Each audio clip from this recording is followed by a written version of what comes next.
ujoollee har'a Jawaari malee nu malee namni hin jiru jedhu kana kaleessa biyya isaan Eeltiraa keessa turan Jaal Daawud Ibsaan mataan isaa Eeltiraa ture. Qabsoo har'a gurbaa isaan irra situ hiree kenna nu murteessaa jedhanii kanaan waraanni adda bilisummaa Oromoo kun biyya deebi'e. Namni jarana guyyaa takka nama saba isaatii qabsaa'ee kabajaa godhuu qaba ture. Laakiin har'a hundi keessan Jawaariin diqqaataa fakkeessuudhaaf yaada irratti ibsachuudhaaf qophooftanii jirtan. Hayyee galatooma. Waan barbaaddan jedha. Yaada feetan ibsadha. Garuu uummata keenya wallaggaan kana isinirraan eeyne. Wal gorsuutu isinirra ture. Haga feete quuqaan garaa keessa isin jiraate walitti qabdanii ummata paartii kaafaa hundaa bu'aa jechuu qabdan ture. Walitti qabdanii Baqqalaaf Jawaarii waa jechuu qabdan ture. Kophatti baaftanii nama haqa ammaa wanti kun sobduu naan jedhu jira. Viidiyoo sii fi dhaqooyi. Ani soban dubbadhu takka. Takkaa soban dubbadhu. Nama ittiin ammaleen amanne.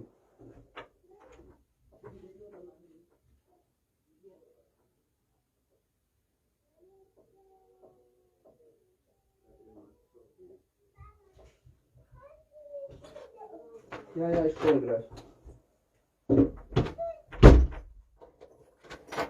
Walla fajirullee sobanuun jettani. Sobeen beeku an takka. Osoo sobne asin geennu ture. Waa hunda keessa sobdu.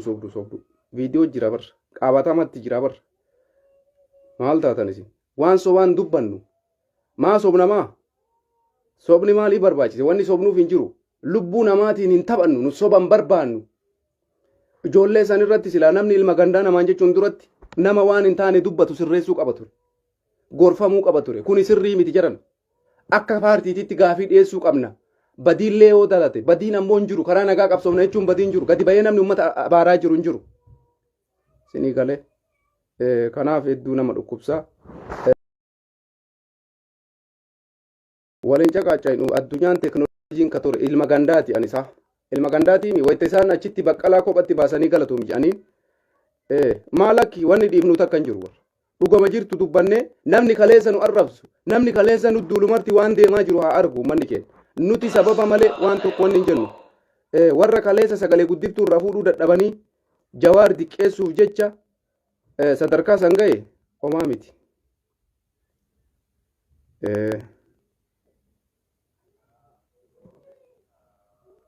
Biyya bushuutti kan dhuftanii filannoo abdattanii jiran. Tokko kana dhaggeeffadhaa mucaa. Filannoon kun inni itti aanu kun Oromiyaa keessatti ta'uu dhiisuu iyyuu hin danda'a.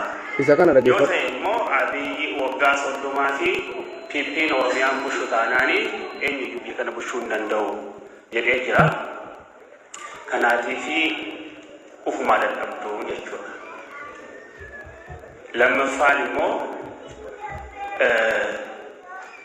actually I gave up on Jawaar jedha laalaate.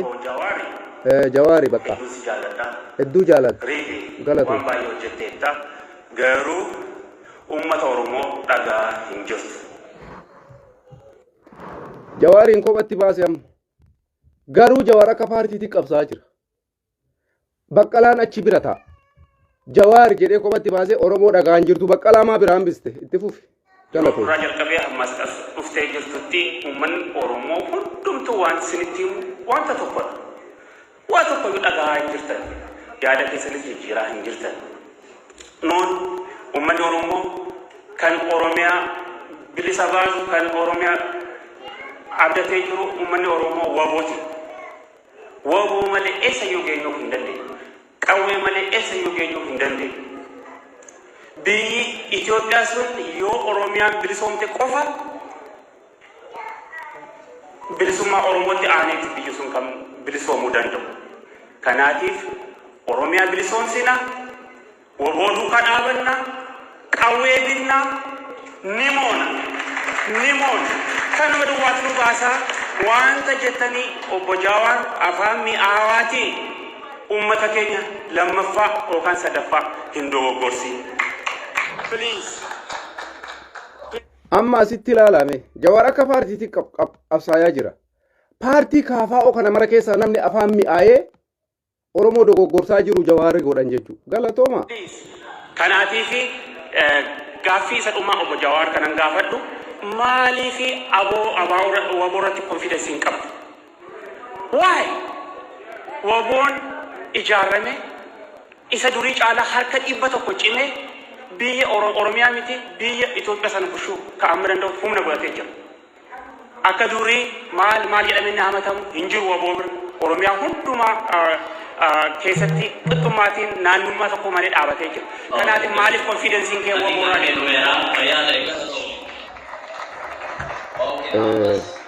amalee isinii fida ka jalqaba na jala taree mucaa biraattu jira ka tokkos hin jira.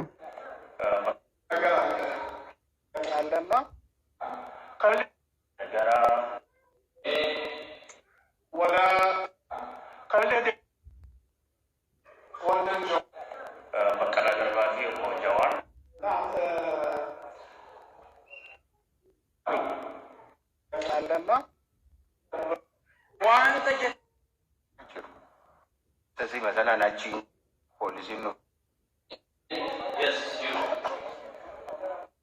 Yes, you. But Khureta. Arba'un Oromo kuni.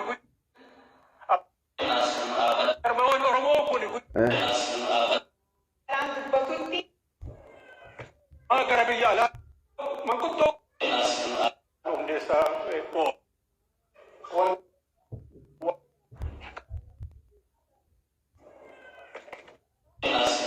Agar biyala nuftan. Nuftan kemati. Video tokko barbaadaadha ka mucaa tokko. Nuftan kemati.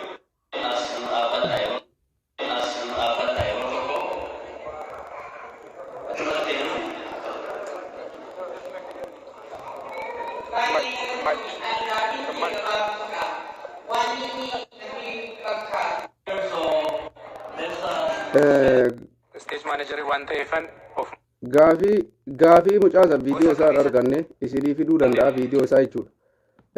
Isa kanaaf jecha wanti kaleessa dalagame hedduu nu mufachiisee an akka dhuunfaa kiyyaatti wallaahi yaada kana gadi saralee morma. Wanti kun waan sirraa'uu qabudha. Gaafii yoo gaafattan jawaariin kophatti hin gaafatina. Ummanni keenya wallagga ka isinii dhaamnu kanu waan biraa waliin jechuun deemnu beeka. Isuma kana dhaamsi kiyya miidhama ummata wallaggaa irra jiru ni beeyna. Garuu jawaar kophatti homaa godhuu hin danda'u. Akka kaafa'oo paartii kaafa'oo hundatti akka barbaadanitti paartii guutuu abaaruu dandeessan. Abbaa fedha irra duuluu danda'a. Laakiin jawaar nama tokko hidhachiisee wallaggatti bobbaasee hin qabu. Nam tokko qawwee itti dhee ummata wallaggaatitti ergee hin qabu. Inni kaleessallee qabsoo karaa nagaa osoo geggeessu mana hidhaa seene har'as qabsoo karaa nagaa geggeessaa jira. Waan takka yakka hin qabu. Wanni osoo baqqalaan achi taa'u isa kophatti baaftanii hiree Oromoo situ murteessaa situ kana godhaa situ akkas godhaa jettaniif hin jiru. Isa kana adaraa jechuu barbaada. Laakiin waan isinirraan eeggamnetu dubbatame namni homa fedhellee yoo ta'e duuti Oromoo tokkorraa garaagarummaan walumaan Oromoon ka ajjeefamaa jiru. Bakka marattuu walumaan du'aa jira. Isa kanaaf jecha ani ergaa isa kanarratti yaadni kiyya kana waliigalatti waan deemaa jiru argaa jirra. Kaleessallee sababa malee miti waraana adda bilisummaa Oromoo ni jaalanna jenne hin jaalanna. Garuu bakka isaan dhufanii hayyuu Oromoo tokko irratti xiyyeeffatanitti jaalachuu hin danda'u akka dhuunfaa kiyyaatitti. Jarana nuti Abiyyi Ahmad gaafa dura dhaabannu maaf Jawaarii ni teedhaafi bar. Ijoolleen har'a dhufanii Jawaariin akkana jedhan kuni gaafa isaan waan akkanaa dubbatan nuti isaan jaalachuu hin dandeenyu. Maaf dhugaa walitti dhimne. Namoonni tokko nama dhugaa dho'isee qabsaa'uu barbaadu jira. An bakka Jawaar jibbamutti bakka Jawaar irratti duulanitti dhugaa isinitti ba'an akka nama kaanii garatti qabadhee isin wajjin hin deemu. Na jaalattan na jaalachuu na jibbitan na jibbuudha. Jawaar Muhammad Abiyyiin gaafa hidhe Abiyyitti duulle. Har'as duulli biraa gaafa kallattii biriin itti baname maaf kana goota jennee dura dhaabannaa jechuudha. Wanti biraa wanti ammoo kaan caalchifnuuf hin jiru dhugaan jiru suma kana. Kanaafuu wanti takkattiidhaan itti amanu hayyuu Oromoo tokko haa ta'u qawwee haa qabatu karaa nagaatiin haa qabsaa'u waan Oromoon barbaadu nama godhe isa kamiifuyyuu ani kabajaa qaba. Abbaa fedhe haa ta'u waraana jirus haga danda'e ni gorsa. Wanti godhaa jirtan hayyuu Oromoo irratti xiyyeeffachuun keessaan sirrii miti. Sirraa'uudha qaba. Ijoolleen dhufanii laayivii kallattii garaagaraa dabarsan sirraa'uudha qaba. Ilaalchi namoonni tokko kophatti baasanii Jawaariin paartii kaafa'oo keessaa fuudhanii itti godhan kunis sirraa'uu qaba. Yaada kana ummata keenyaafis hin dhaama. Haga wallaalummaa kiyyaa. Laakiin maaltu si gowwoomse? Yoo kanaan jettan taate duula Jawaar irratti godhamu kana wallahi akka maqaa kiyya beekutti beeka. Waan Jawaaritti yaadamu waan godhamu hunda beeka. Isa kanaaf jecha waan biraatii fi midhaan xawul wallee miti. Ejjannoo kiyya na beektan akkana bakka dhaabbadheen socho'an.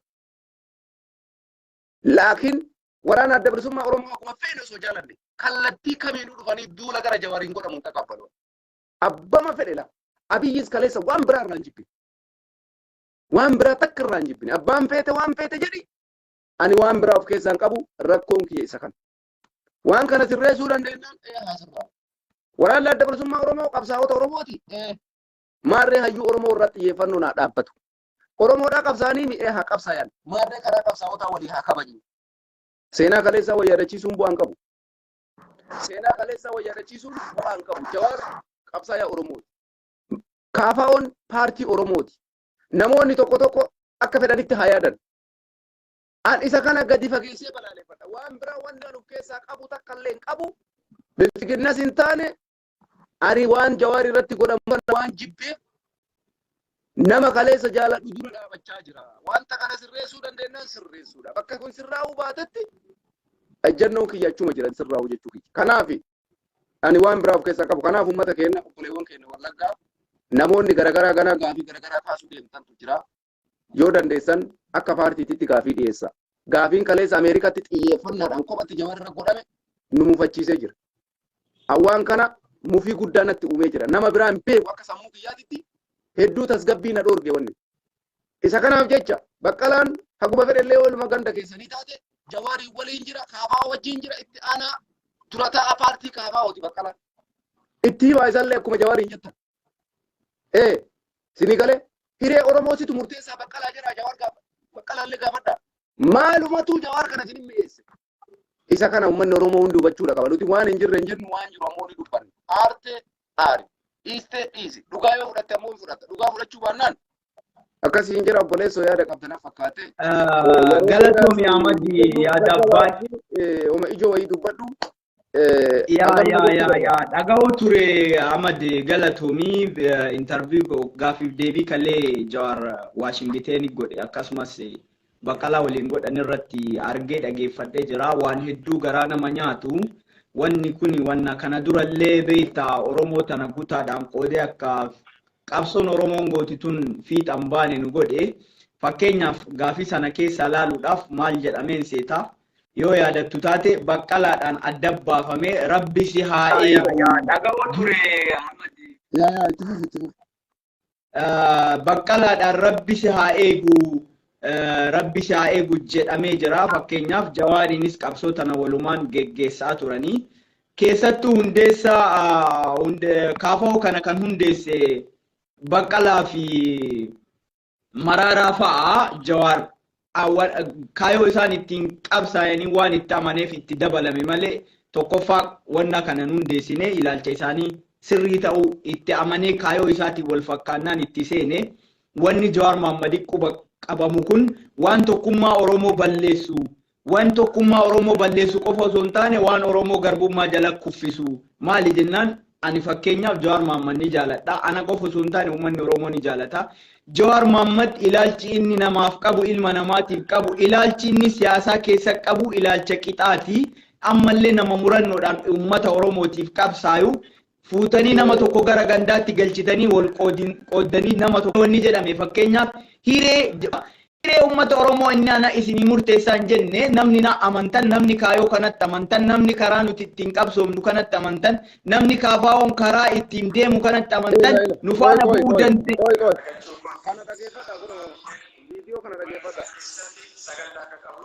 Yaa nama caalii jedhamu.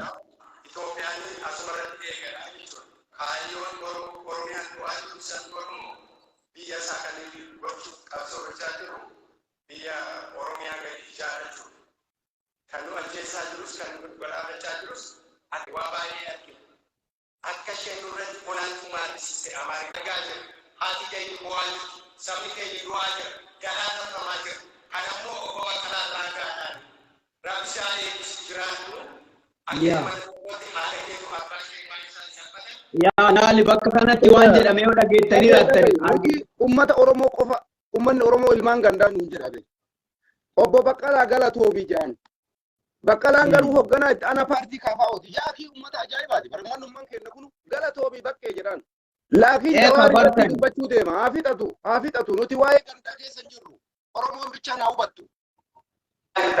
Yaa beektaa laal.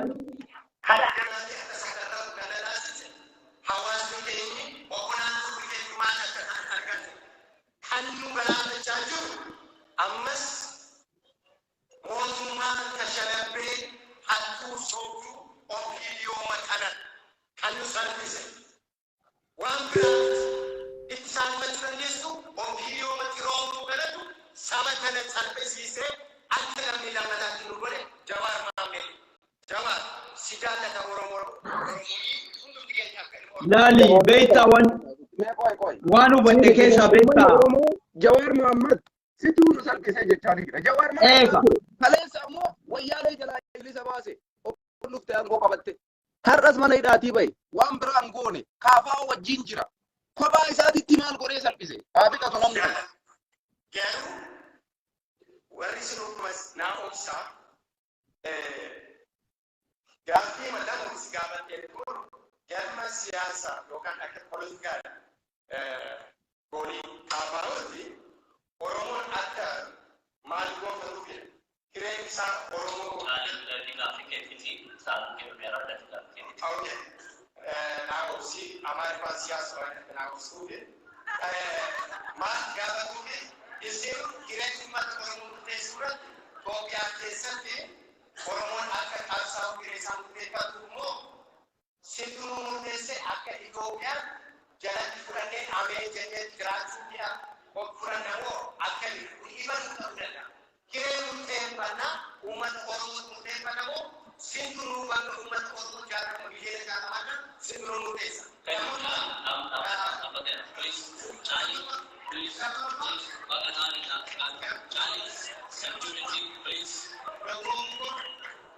Please, Charlie now. Kawaja sikenya. Yang balik aku bahasanya. Mana kena kawaja ini? Pengalu. Take the mic away. Please, security office. Please. Sangat oke. Jangan. Guys, okay. Mana kana kamu mana juga doanan. Charlie, you are done. Thank you. Turn off the mic, please. Mic it up. Thank you. Ya, again, isa kana wanti jiru nuti gandummaan qabnu. Laakiin ammoo maqaa hubanne nurra dhaabbadhaa isinin jennas. Ammoo obboleewwan keenya dhalattoota Wallaggaa wanti obboleewwan keenya kunniin dalagan dogoggora jedhee fudhadha.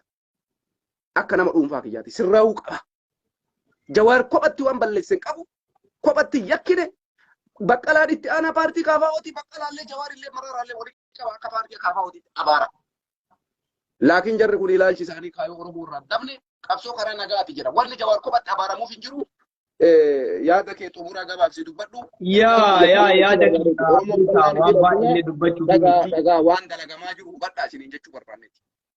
Kama dura irraa dubbadheessanii wanni beekamuu qabu namni kana laal bar namoonni tokko si ajaa'iba ufumaa biyya akkasii keessa jiraatanii xiqqoos barate jetta malee tokkoffaa yaadni innummaan kaasee yaada fudhatamaa miti amaariffa waan hin dubbanneef olaamtummaa dura dursee nama tokko quba qabu manni sun mana fakkeenya isa namoota akkasii sana bakka sanii ka walganii namoota asirratti bilisummaa Oromoo gonfachiisuu akka barbaadan taate qabsoon sun hin barbaachiftu jedhee jira Jawaar. Injenne ilaal bar ila waayuu tokko nu bari bilisa nu baasuu isaan dhoorge bilisa maaf nu baafne Jawaarree qabsoon kiyyaa malee ta'u hin jenne maaf bilisa nu baafne dhufanii nuyi bilisa sin baasuu deemuuti nu dura dhaabate Jawaar qabu harkaan qabu qabsoo karaa nagaaji koottaa Jawaariyyuu bilisa baasa namni waan gantuu jedhee bar ila laal saniyyuu gantuu jedhee beektaa waan hoggansi waraana hogganaa jiru bosona jiru hin dubbanne dubbattan jedhee laal takkaa jaalmarroon fottoisee Oromiyaa qofatti ijaaran jennu. Injenne. Wallahi injenne. Deengadda injenne haasaa deengadda amaariffaan miidiyaa amaaraa wajjin dubbate irratti injenne. Isaan sun kaleessa ammoo Jawaariin gaafii kana gaafatan. Ani isa kana Oromoon waan hubachuu dadhabe isa kana. Kanaafi Jawaar inumaayyuu hedduu gaafii jara sanii osoo Jawaar ta'uu baate nama deebii kennu hin turre. Nama kana Rabbiin akkuma argite obsa bal'aa isaa kenna. Sababa kana arrii mataa isaa irraa kana garagalte. Jecha san nama biriin osoo jedhame deebiin kennu ture. Gaafii fudhatama qabuu miti kun. Gaafii tokkoffaa baqqalaan galatoomii bakkee jecha jechi Jawaariin jedhame suni gaafii Jawaar deebi'u gaafii adeemsaan turre gaafii san deebiin kennamuu qabu ture garuu haa galatoomu Jawaar Oromoo qabsaa'uu isaa dhugaa jirtu akka inni gaafatee hin goone deebii kennee jiru. Laakiin Oromoon bal'aan waan dalagamaa jiru badha nu arrabsu ilmaan gandaa nuti ilmaan gandaatiin dhugaa dabdee isin qajeelchuu dadhabdan gabrummaa keessa walumaan teenna laakiin obboleessa keenya osoo akkana laallu rakkoo isarra dalagama obsuu hin dandeenye hin dubbanna waan feetan nuun jedha laa ilaa waan oromoon hubachuu qabu asirratti isinii dhaamu simmeetii keessa galtanii waan hin taane dubbachuu irraa osoo qusattanii gaarii jedhee amana waan biraallee waan isin hin jennu hin qabnu miidhaa wallagga irra deemaa jiru ka goofaa jirus kaafaa osmiti jawaaris mootummaa komachuu hin dandeessan akka barbaaddanitti mootummaa kaleessallee walumaan arrabsaa turre arrabsa laakiin isa amma godhaa jirtan mufii guddaa keessa nu galchee jira an ummata keenya wallagga har'as taanaan kabaja guddaa isinii qaba duuti teessan du'ateenna jechaa turre kaleessan har'as akkasuma jira dogoggora dalagamaa jiru sirraa uudha kun ta'uu baannaan ammoo oromoon walii galuu dhiisi bilisummaa nuuf fidu deemtan san dhiisi wannummaan bilisummaa jedhamu argamu deemaa jiru isa kana dhaabbachuu ani barbaada Ahmad gaafii nan qabu tokko maal ta'edha namni asumarratti xumurree baa qabsaayaan tokko namni tokko kasaba isaatiif qabsaayu maaliif adda baafamee qubni itti qaabama fakkeenya inni karaa nan qabsaa'u sirri jedhee sirri haa ta'u sirri ta'uu haa baatu maalumatu nama biraatti isa quba qabsiisa yoo qabsoo waan isa caala yaada fooyya'aa qabaatu taate gadi fidee saba kanaaf karaa kanatu isinii mala karaa kanaan bilisa baatan jechuu hin danda'u yoo danda'u baate paartii hundeessuu hin danda'u yoo danda'u baate akkuma obotti amane san namu martuu oboo ni jaalanna oboo ni deeggarraa yoomillee waboo san dhaqee yookaan deeggaree yookaan waan danda'uun godhee yaada jawaariin caalu as fideeti qabsaayuu hin danda'u takka. Lammaffaa namni tokko ilaalchi isaa sirraayuu qaba. Yaa obboleessa kiyya wanni nuti qabsoomnuuf namni hunduu biyyattii sana keessatti qixa sirriitiin yookaan ilaalcha wal qixaatiin tokko caalee tokko gadaanaa ta'ee haa buluu miti. Maaliif nama tokko qubni qabame baafamee itti qabama? Jawaar bakka san jira, Baqqalaan bakka san jira. Baqqalaa galateeffatanii Jawaariin maaliif qeeqan? Maal balleesse? Jawaariidha namni nu salphise jedhan. Maali san salphise? Waggaa tokkoof ji'a ja'a hidhame. Aga waggaa tokkoof ji'a ja'a inni hidhame san qabsoon Oromoo eessa turte? Ni beektan namni hunduu maal balleesse? Jawaariin bar wanni nuti jaalannuuf yookaan waan inni wannaa ta'eefi miti bar. Waan inni murannoo isaa murannoo sirrii ta'eef waan inni muratee Oromoo tanaaf qabsaa'uuf nama akka isaa dhabnee waggaa 40 wayiif waggaa 150 garbummaa jalatti hin bulle osoo murata akka isaa qabaanne bilisan baanu turre kana dura maaliif bari yoo xiqqaatee jijjiirama argineerra Jawaar Mohammad irratti nuti kanaaf isa jaalanne dhugaadhaan waan qabsaa'uuf itti amanne qabsaa'eef malee maaliif qubatti baafama arginee jirra ilaalcha namoota hedduu namni bar dubbii afaaniin qofa deemtuu miti sammuu isaa keessatti dubbii afaanii isaa laalee isa tilmaama jechuu yaada inni qaba ana malee siin beekuun waggaa meeqa garbummaa jala nu bulchite qabsoo Oromoo keessatti anas si beekaa si tunaa beekaan nun baaftu hundi keenna gahee itti qabna hin qabsoon hundi keenna saba keennaaf qabsoon yaadni akkanaan sirraa utaanaan laga waliin ce'uu hin dandeenyu dhugaa isiniin himaan jala sararee kun waliin nun baasu yoo ta'e hundi keenya gahee keessaa qabna qaboo qabsoo Oromoo Jawaar Mohammad qofti waan gahee keessaa qabuuf hin jiru yoo akka hoogganaa ta'ee nu qabsoomse yoo karaan isaa nu ta'e karaa isaa faanaa deemna yoo karaan isaa nu ta'in nama karaa sirrii qabu nama yaada ilaalchi isaa sirrii qabu faanaa deemuu ni dandeenya maaliif wanni yeroo hunda nama tokko qubni qabamuuf maaliif wal qoqqoon maaliif wal qoonna eessa deemuuf wal qoonnan eessa ga'uuf qabsoo waan kana dura darbe seenota kana dura darbe yaadannu barni beena umriin keenyas xiqqaa ta'u seenaa irraa argineerra nutti himaniiran waan keessa dabarsan ilaalcha akkasii akka deebitee Oromoon dhandhaamtu hin feenu akka bilisoomnu feenu ilaalchi nu bilisoomu immoo tokkotu naa beekaa tokkotu naa olii ebalutu naa qabsaa osoo hin taane an ufii saba kiyyaan mataa kiyyaaf hin qabsaa karaa ilaalcha naa ta'u natu beeka ammoo nama tokkotti baasanii quba qabuun nama jireenya ufii saba kanaaf balleessee qabsaa'u nama jireenya ufii sa'a 24 hirriba ofii dhiisee saba kanaaf qabsaa'utti quba baasuun ofii dalagataa ofii jireenya gaarii jiraataa ofii maatii isaa jiruu gaarii jiraachisaa nama saba kanaaf qabsaa'u quba baasuun kun sirrii miti waliin nun baasu dhaabaa Oromoo nun deemsisu dhugaa isin jedha wanni akkanaa nun deemsisu tokkummaa hin feetan taanaan nama tokkotti ganda ni dhalatee osoo hin taane yoo inni ilaalchi isaa sirrii hin taane yoo inni immoo oppidiyoo ta'e qubatti qabuu dandeettan oppidiyoo miti namni kun bilisiginnaa miti onneedhaan nu qabsaa nutti agarsiiseera qabsoo isaa arginee jirra wanni kun sirraa'uu qaba wanni kun hin sirraa'u taanaan waliin deemuu hin dandeenyu galatooma ayyaanni kiyya kanuma. Baay'ee galatoomina kan jedhe akkas waan biraa wanni jennu hin jiru kun yaada sirraa'uu qabudha kaleessallee kabajaan kadhachaa turu namoonni hedduu maqaa ganda jedhu kanaan nu abaaruu qofatti achaatanii jirtanii haa ta'u rakkoo hin qabu nuti garuu san fudhachaa hin jiru suni yaada fudhatama qabullee miti waan qabatamaa ammoo kuma isin agartan kana isin finne. Namni danda'ee bilisa nu baasuu jiru jiraannaan ajaa'ibatti bilisummaa ni barbaada. Waan takka namni harka nama qabaa jiru namni luka nama qabaa jiru warri nu bilisoomsuu barbaadan asayyo wata Oromoo waan barbaadu bilisummaa. Uf duuban dhaabatina sakandii takkaaf hin turina nu bilisoomsuu dandeenya. Laakiin hayyuu Oromoo karaa qabnu malee bilisummaan hin dhuftuun kuni dogoggora waan ta'eef waan sirraa'uu qabudha. Kanaaf obboleewwan keenya ijoolleen teenna Wallaggaa yaada kaasaa jirtan uf qusadhaa nuti obboleewwanii miidhama keessan hin barbaannu. Jawaar yoo ta'e kophaa isaan jiru akka paartiitiitti abaaruu dandeessanii raakiin achumatti baqqalaa galateeffataa isa kophatti jecha akkasii jechuun baay'ee nama mufachiisa. Isinillee ammoo waan biraa keessa isin galcha waan taateef inni kun akka sirraa'u asumaan ergaa dabarfadhaa kun yaada kootii waa hundaa walii qabnaa kaleessallee waliin dalagaa turre wajjin qabsaa turre ana qofaa miti yaada keessan san irraa namni gammachuu qabu hin jira natti hin fakkaatu isinis waan dubbattan laalladhaa waan jettan laalladhaa Jawaar yoo taate har'a paartii wajji jira yaada paartii qabu isa kanaafi seenaa kaleessaa hunda akka namni dubbatu nama godhuun hin barbaachisu jechuudha. Kanaaf waan hin taane walitti darbachuun bu'aan qabu gufuu walitti ta'uun qubaan qabu waan dandeenye wal biraa dhaabbannu wajjin tokkummaan haa deemnutu furmaata malee situ karaa nu cufee situ qabsoo keenya laamshessee situ nu gurgurateen kun inumaa caalatti nu miidha waan taateef yaadni kun akka sirraa'u akka nama tokkootitti erga dabarfadhaa yaadni kiyya kanumaa galatoomaa sa'aatii muraasa booda yoo natti tole kallattii biraatiin hin dhufaa wal agarraa nagaa keessa jiraadhaa ergaan kiyya kanumaa waan biraatti namni jedhullee hin jiru uummata keenya ammoo rabbiin isaa naa bira jiraatu waan biraa waan jennu hin qabnu waan deemaa jiruuf dogoggora kana yoo danda'ame sirreeffamu yoo sirreeffamuu baate nuti aga dandeenyeen dhugaa obboleessa keenya dubbachuun dhiifnu jechuu kiyya kanaafi xawalwaallummaa hin qabnu gandummaa hin qabnu haqarra dhaabbannee sochoona si waan feetan nuun jedha kanuma yaadni kiyya galatooma.